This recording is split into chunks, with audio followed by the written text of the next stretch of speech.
The B-17 bomber was already struggling to stay in formation when the first German fighters appeared above the clouds. Engines roared across the sky as 3 Messerschmitt fighters dropped from higher altitude and angled toward the American bomber like hawks diving on a wounded target.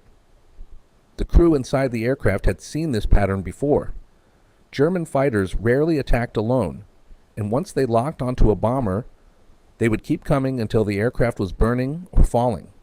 Sergeant Daniel Brooks sat in the waist gunner position, gripping the handles of his .50 caliber machine gun, watching the fighters close the distance through the small open window beside him.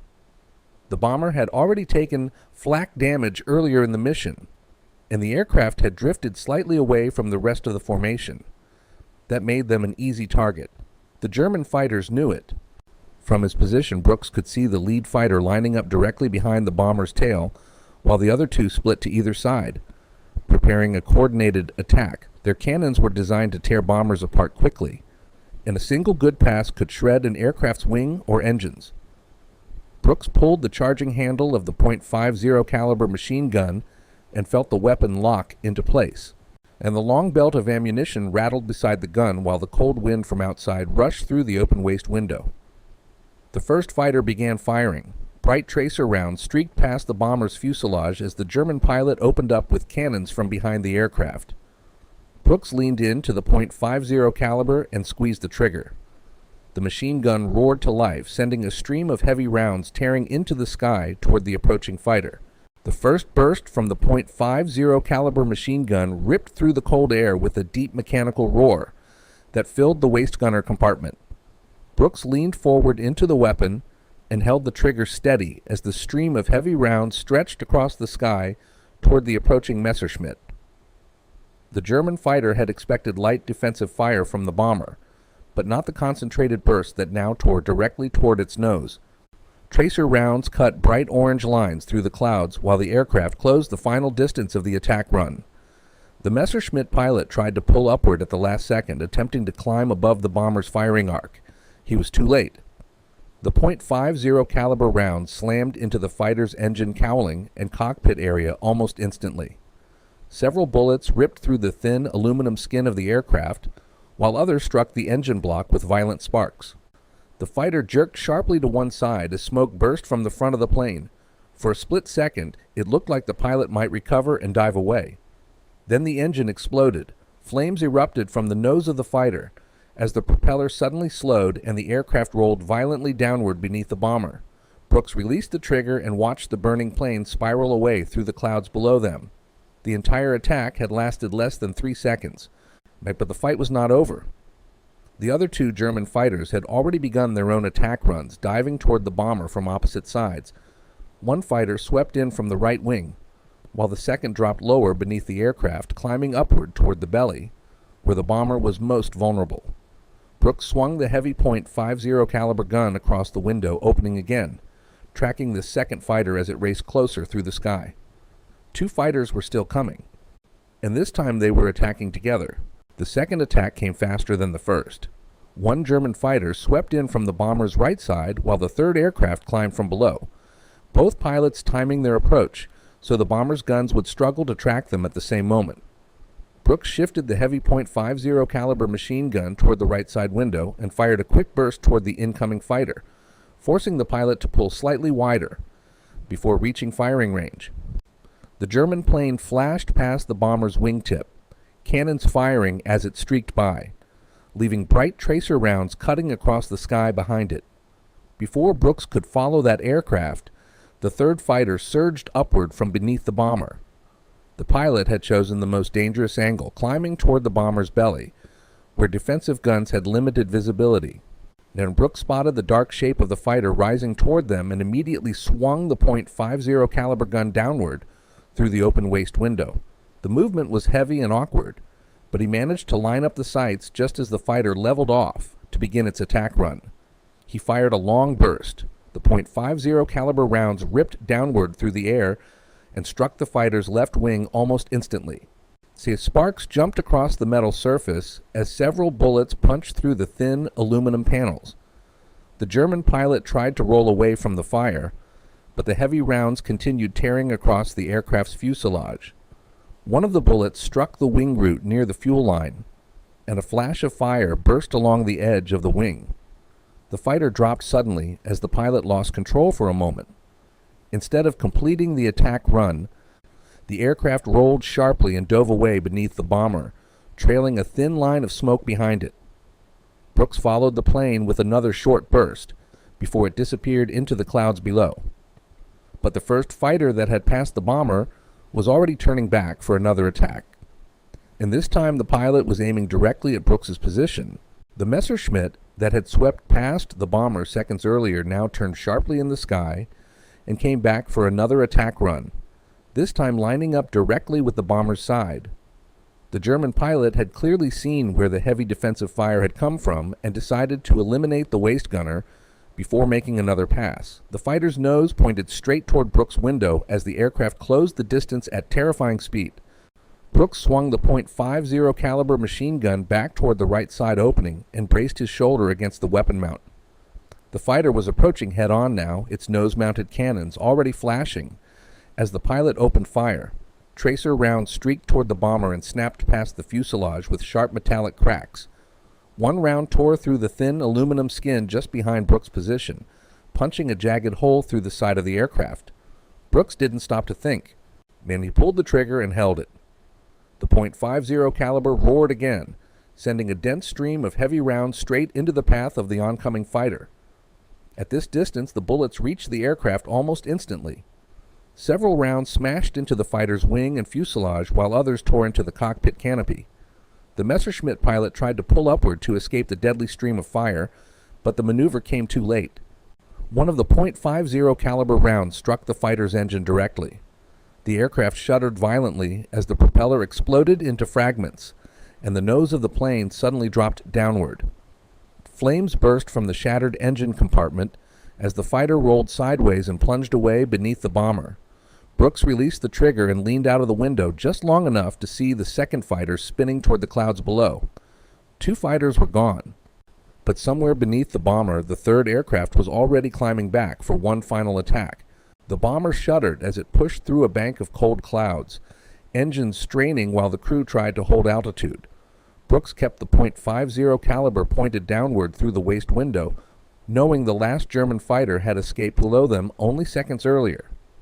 The pilot of that aircraft had seen two of his wingmen destroyed in less than half a minute, and now he was climbing back up for another attempt. A damaged bomber separated from formation was too valuable a target to abandon. Brooks scanned the sky beneath the aircraft, his eyes searching through the shifting clouds for any sign of movement. For a moment, there was nothing but empty air and drifting vapor. Then a dark shape burst upward through the clouds directly below the bomber's tail. The Messerschmitt was climbing fast, its engine screaming as the pilot pushed the aircraft to full power for one final attack run. The German pilot had chosen a dangerous but effective approach. By climbing from below the bomber's belly, he could fire into the aircraft's most vulnerable sections, where armor was thin and fuel lines ran through the fuselage. If he reached the firing range, a short burst from his cannons could tear through the bomber's structure. Brooks reacted instantly. He swung the .50 caliber downward and opened fire before the fighter had fully leveled off. The heavy machine gun thundered again, sending a long stream of tracer rounds directly into the path of the climbing aircraft. The Messerschmitt pilot tried to roll away as the bullets reached him, but the distance was already too short. Several .50 caliber rounds slammed into the fighter's wing and fuselage. One of them struck the cockpit area with a sharp flash of sparks. The fighter jerked violently as the pilot lost control for a split second. Brooks kept firing, and this time the sky exploded with burning fuel. The stream of .50 caliber rounds continued tearing through the air as Brooks held the trigger down and kept the sights locked on the climbing fighter. The Messerschmitt pilot tried desperately to roll away from the attack, but the distance between the aircraft was now too short for any real escape. Heavy bullets ripped through the thin aluminum fuselage and wing panels while sparks and fragments of metal scattered across the sky. One of the rounds struck the fuel line running through the fighter's wing root, and the effect was immediate. A violent flash burst along the side of the aircraft as fuel ignited in the slipstream behind the plane. The fighter lurched sharply as flames spread across the wing and into the fuselage, forcing the pilot to break off the attack instantly.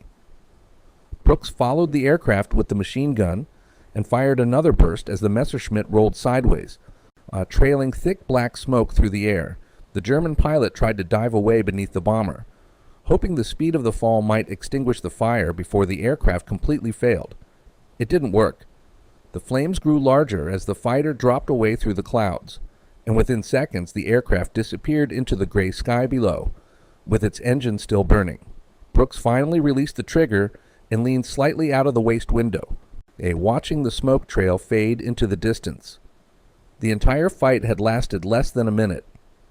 3 German fighters had attacked the bomber expecting an easy kill against an aircraft that had already been damaged earlier in the mission. Instead, they had flown directly into the defensive fire of a .50 caliber machine gun positioned along the bomber's side. The heavy weapon had done exactly what it was designed for, throwing out a stream of powerful rounds capable of tearing apart fast-moving fighters in seconds. Brooks pulled the charging handle again and checked the ammunition belt feeding through the gun. The sky around the bomber was quiet now, but he knew the mission was far from over. Over occupied Europe, there were always more fighters somewhere above the clouds waiting for another chance to attack. The roar of the bomber's engines filled the cold air as the aircraft pushed forward through the thinning cloud layer. For the first time since the attack began, there were no German fighters visible in the sky around them. Brooks kept the .50 caliber machine gun pointed out of the waist window while his eyes scanned the horizon carefully. Air combat during World War II rarely ended with a single wave of attackers. German interceptors often returned in groups, circling high above before diving again toward damaged bombers that had fallen behind formation. The crew inside the B-17 understood this well, and no one relaxed, even after the 3 fighters had vanished into the clouds below. Inside the bomber, the radio operator shouted something from the forward compartment, confirming what the other gunners were already seeing. The sky around them had cleared. The remaining bombers in their formation were still flying ahead, scattered but moving in the same direction across the pale morning sky. The earlier flak damage had pushed their aircraft slightly out of position, but the bomber was still airborne and still moving toward friendly territory. Brooks rested his shoulder against the gun mount for a moment while keeping the weapon ready. The metal barrel of the .50 caliber still smelled of hot oil and burnt powder after the long bursts of fire. Moments earlier, the sky had been full of attacking fighters, the engines screaming and cannons firing. Now there was only the distant drone of bomber engines and the cold wind rushing through the open gun window. Below the aircraft, far beneath the clouds, the smoke trails of the fallen fighters were already disappearing into the distance. 3 German pilots had attacked the bomber expecting a quick victory against a damaged aircraft separated from its formation. Instead, they had flown directly into the firepower of 1 American .50 caliber machine gun. The B-17 continued its long flight through the pale morning sky while the crew slowly settled back into their positions. Brooks kept the .50 caliber machine gun trained on the empty horizon, but the air around the bomber remained clear. The 3 German fighters that had attacked moments earlier were gone, leaving only drifting clouds and the distant shapes of other bombers moving across the sky. The sudden silence after the fight made the previous minute feel almost unreal, but the hot barrel of the machine gun in front of him proved exactly what had happened. The .50 caliber Browning machine gun was one of the most important weapons used by American aircraft during World War II. Designed to fire powerful heavy rounds at extremely high speed, the weapon could tear through thin aircraft armor and engines with devastating effect. And bombers like the B-17 Flying Fortress carried multiple .50 caliber guns placed in different positions around the aircraft so gunners could create overlapping defensive fire against enemy fighters. Any pilot attacking a bomber formation had to fly directly through streams of heavy bullets that could shred wings, engines, or cockpit controls in seconds. The German pilots who attacked Brooks's bomber had expected the aircraft to be an easy target, and the bomber had already taken damage earlier in the mission and had drifted slightly away from its formation, making it look vulnerable from a distance. But the moment the fighters entered firing range, they discovered the reality every interceptor pilot feared. the defensive power of the American .50 caliber machine gun. 3 fighters had attacked the bomber almost at once, hoping speed and coordination would overwhelm the crew before the gunners could respond. Instead, the heavy weapon had turned the sky around the aircraft into a wall of fire. Within seconds, 2 fighters had been destroyed, and the third forced into a burning dive beneath the clouds.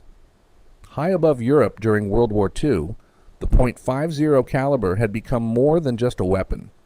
It had become the shield that kept many bombers alive long enough to make it home.